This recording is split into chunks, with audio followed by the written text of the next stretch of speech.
Hello and welcome back to a new video, another reading diaries, and essentially in this video we are going to be reading a few books and talking about it together. If you're new here, hi, I'm Carol, and in this channel we talk mainly about books and sometimes about fashion as well, but mainly about books. But in this video we are going to be reading a few books because I'm in the middle of quite a few books and I need to finish them. I want to read them and I need to finish them, and we are going to talk about them. And the first book that I'm currently reading, it's here on my thing though, I'm reading The Dollar Cut Department Store by Mi Lee, which is apparently the #1 bestseller, the Korean #1 bestseller. And in this book I believe it's just a classic cozy Asian fiction. In this book we follow Penny. She's a young woman that just got a job at the Dollar Cut Dream Department Store, which is a department store where they sell dreams. And this department store is very important in her city because her city was basically born and developed surrounding and because of this department store. And and Penny, she just got a job there, and I'm only on chapter 3.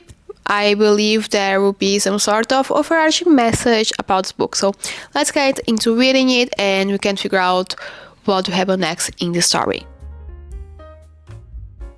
So I finished reading The Dollar Cut Dream Home Factory, The Dollar Cut Dream Factory, which is, as I suspected, just your classic Asian cozy fiction that has an overarching message.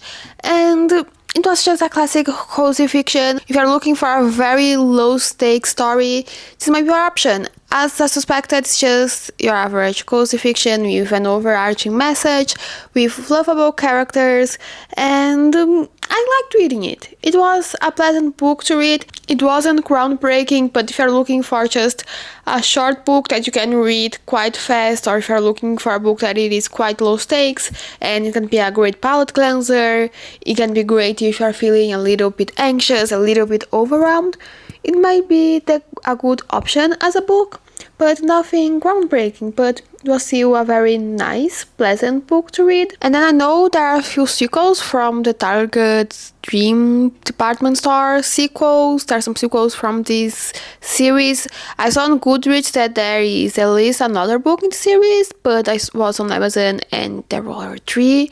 I'm not sure if it's just a different title sort of situation, but I know that there is at least another book in the series and I'm not opposed to reading it in the future because, again, just a great, cozy, low stakes palate cleanser story. And I had a fun time reading it. And then after I finished reading The Dollar Cut Dream Home Factory, I didn't know exactly what I was in the mood to read, but then I saw Under One Roof by Ali Hazelwood, which is the first novella in her Love to Love You series. It's a series of 3 interconnected novellas that she wrote years ago. I think it was shortly after The Love Hypothesis, and it was between The Love Hypothesis and Love on the Brain. And I remember getting these books. I remember initially reading these novellas back when it was released, but I actually never read the first novella, Under One Roof. I kind of accidentally read them in a backwards order. I read the last novella, then I read the second novella, and now it's been years since Under One Roof has been on my Kindle TBR. I never read it, but I decided to read it. I'm already one book behind my reading goal, so a novella is usually a shorter book, so it shouldn't take me a long time to finish it. Also, I know I like Ali Hazelwood's books. Her books I tend to read quite fast, and also I just saw it on my Kindle TBR. I think it's time for me to read it, and I've been wanting to do some progress on all the series I'm in the middle of, and I feel like reading the first book, the first novella from the Love to Love You novella trilogy from Ali Hazelwood might be a good option, because this way I can officially say I read this series, the 3 novellas from this little series, and also tick off another book from my TBR, tick off another book towards my reading goal. And I was also just in the mood to read something fast and by Ali Hazelwood, which is an author I know I really enjoy. So basically in Under One Roof you follow Mara and Liam. Mara, she's I think an environmental engineer. I think that's her official title, but basically she's an engineer that she specialized in the environment, and I think she in the book she's starting to work at the environmental agency in the United States, and she's starting her job. I believe that's what's going on.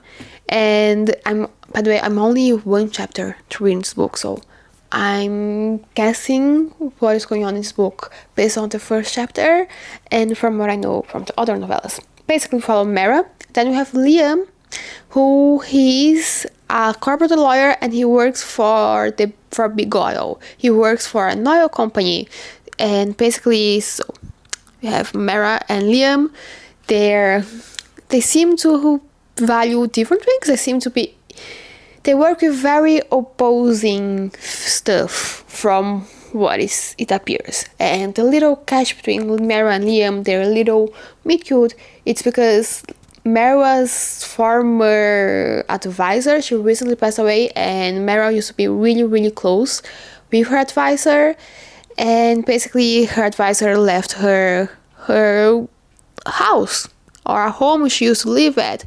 The catch is the advisor only owned half the home. The other half of this house was owned by her brother, who ended up selling his half of the home to his youngest son, who happens to be Liam. And now Mara and Liam are going to becoming roommates because they both own this house.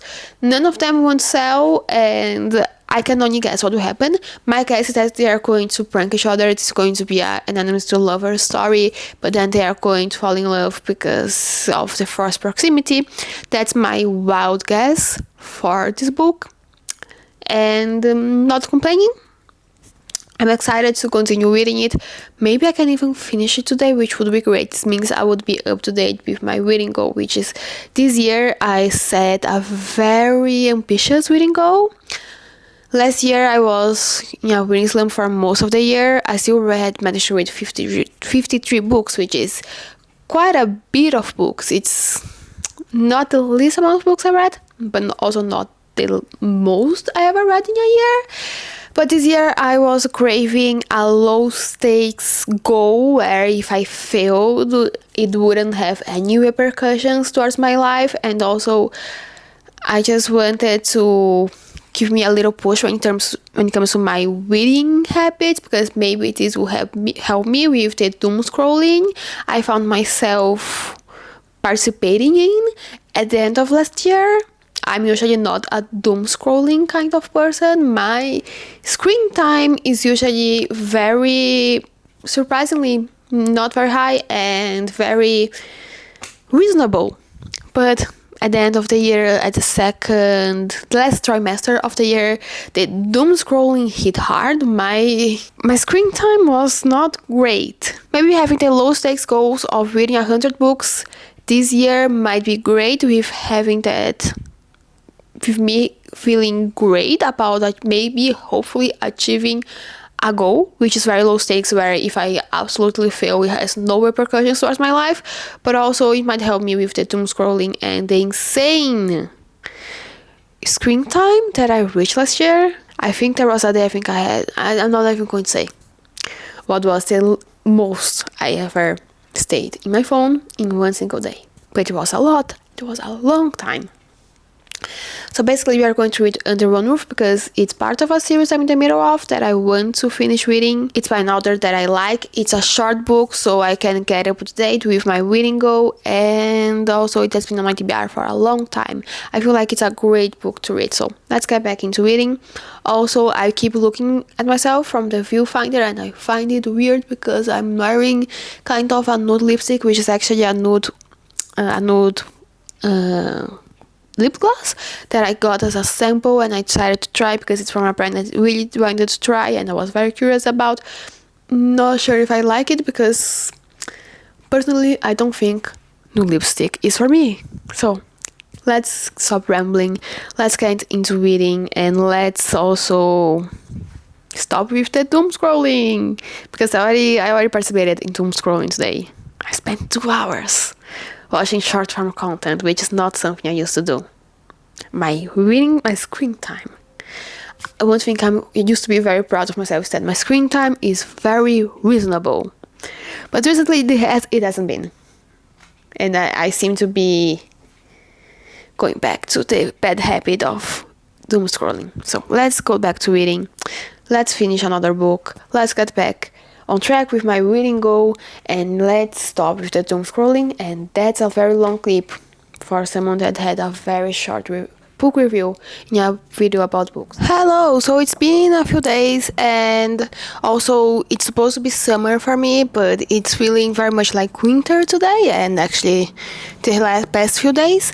But I finished reading Under One Roof by Ali Hazelwood, and it was really great for what it was. Under One Roof is a novella that is a little over 100 pages long, but honestly, it felt like it was longer in the best way possible, because it still felt it went fast because it was a novella.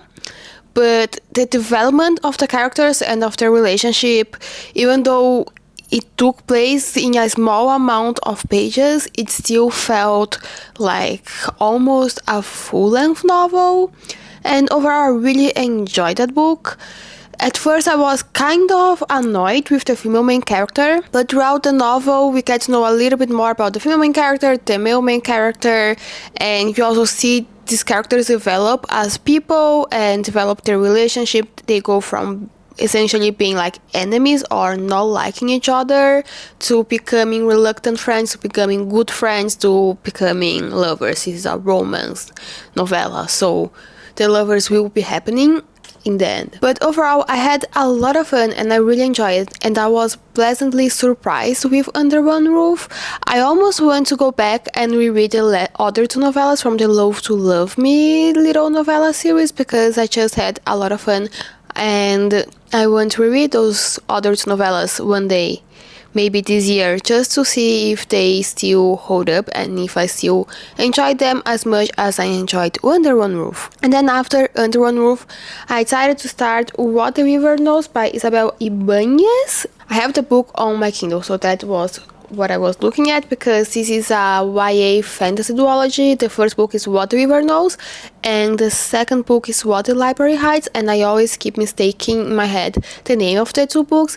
But right now I'm reading What the River Knows, which is the first book in this YA fantasy series. It's kind of, I believe there will be a romance plot, so kind of a romantasy, but in general it's mostly a YA, a young adult fantasy novel.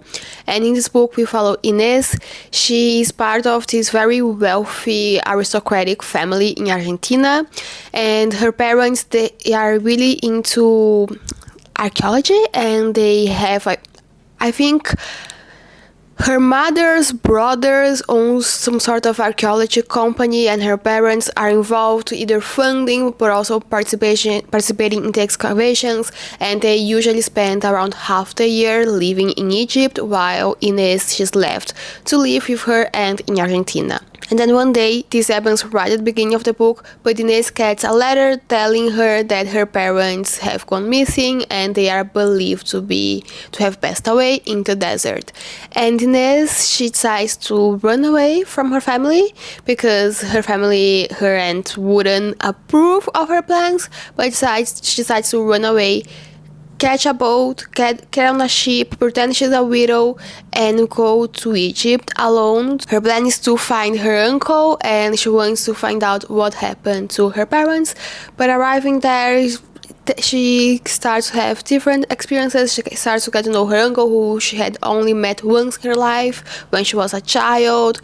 And I was kind of worried going to this book, because I have both books on the duology on my Kindle, so I wanted to read it, but after I got the books, I saw a lot of reviews of people talking about how this book feels very YA, feels very young adult. Our female main character, she is I think 19, so she isn't the youngest character, and who I believe will be the romantic character, the romantic interest. He also isn't necessarily the youngest characters when it comes to age, but I saw a lot of people talking about how this book just felt very young adult, and I was kind of apprehensive, because while I don't run away, I don't avoid young adult novels, I'm no longer the target audience for young adult books, and because I kept hearing people say this book felt very young adult. It read very young adult. I was very apprehensive, and I'm currently 29% through the book, and I can tell you it's reading very young adult, which that part I'm not enjoying so much. I really like the concept. The concept is something that I'm very interested in. So the concept is something I'm really enjoying. I'm liking this environment of her going from Argentina to Egypt, and also it takes place, I think, late 1800s, I think 1880s. So the environment, the concept is something that I think it's something that I'm enjoying, but it's just reading very young adult, and that's the one part of the book that I'm struggling with right now, because I'm not the target audience for young adult books. I'm no longer a young adult, I'm no longer a teenager. That part is kind of bothering me, but I'm staying in the story. I'm continuing reading this book because I own both books of this duology. Not sure why I decided to get both books of this duology at once. Second, I'm enjoying the concept, and I'm curious to know what happened. What happened to her parents? What will be the plot twist? What will happen next in the story? I already have a prediction about what the plot twist is. I have two things I think will happen in the plot twist. I'm not going to tell you because that would be a spoiler to the book, but I can already see where the story is going. Also, one thing that it's not exactly bothering me, but I'm worried about, is that I feel like the romance is already starting to develop, and it's a duology, and I'm worried that the romance will be very insta-lovey.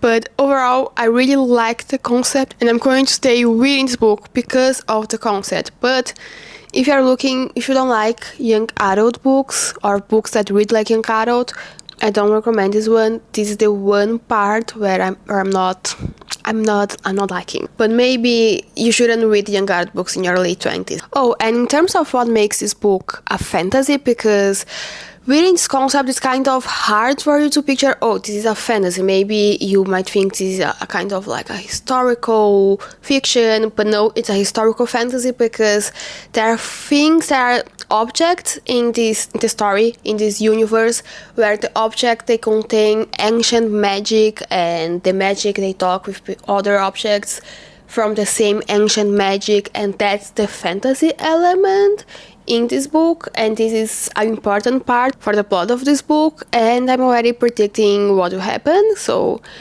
I don't know, this book's feeling very much like a 3-star. I feel like if I was still a teenager, 15-year-old me would have really enjoyed this book. Late 20s me is reading it and very much aware I'm not the target audience for this book. This book was not written for me. But I'm liking the historical aspect, I'm liking the environment, and I'm curious about figuring out what will happen next in the story. So I'm going to stop rambling, I'm going back to reading this book. Hello, so it's been a while, but I finished reading What the River Knows by Isabel Ibanez, and it got a little bit better. Overall, I really enjoyed reading this book. I thought it was really entertaining, following Inés on her journey through Egypt, and the romance definitely got a bit better. But overall, not my favorite romance. I think it still could have been better. I feel like we needed a little bit more of a development, but overall, not horrible. But the book itself, it was quite interesting. I still think it read a little bit too young adult for my taste, but that is a me problem and not a problem of the book, because the book is YA, it's for a young adult audience, it's for younger people than me. So this is 100% a me problem, because I'm not the target audience, and I'm 100% aware that I'm not the target audience, and I got into this book being 100% aware that I'm not the target audience. But overall, it was a really good book. The ending, I'm going to be honest, was not my favorite. The last third of the book, things definitely took a shift. There were some plot twists that I wasn't expecting, that I didn't predict, which is always great, because I do have a tendency of figuring out plot twists very early on in books, and in this case I could see some plot twists coming from a mile away, but there were others that they really got me. I wasn't expecting the plot twist, but the ending itself, the epilogue, what you find out in the epilogue, I'm curious to see how this will be, what is going on. I'm curious to see what is going on. What does it mean? Because I read that epilogue and I was literally that TikTok audio where I was, where does it mean? What does it mean? What does it mean? What does it mean? What is that? What is going on? And for that reason, I'm glad I already have the next book on my Kindle TBR, because I want to read it soon. Because what does it mean? What does the ending mean? What is going on? I'm curious. I need to know what is going on in this book. What was that epilogue? Even though I actually didn't really love it. I didn't really love that epilogue. I wish things were a little bit different, but it is a really good cliffhanger. Thank you, Sabine. You were really smart at creating a really good cliffhanger, and now I need to read the sequel, because that cliffhanger really got me. And yes, if you're listening, hearing some noises in the background, it's because I perpetually live right next to a construction site, apparently. At least there's always construction noise surrounding me, and I blame it on living in a big city. But for this video, yes, that's it for this video. And if you liked it, please consider leaving a like and subscribing to the channel. If there's any book you think I should read soon, please let me know. And I hope to see you with another video very, very soon. Bye!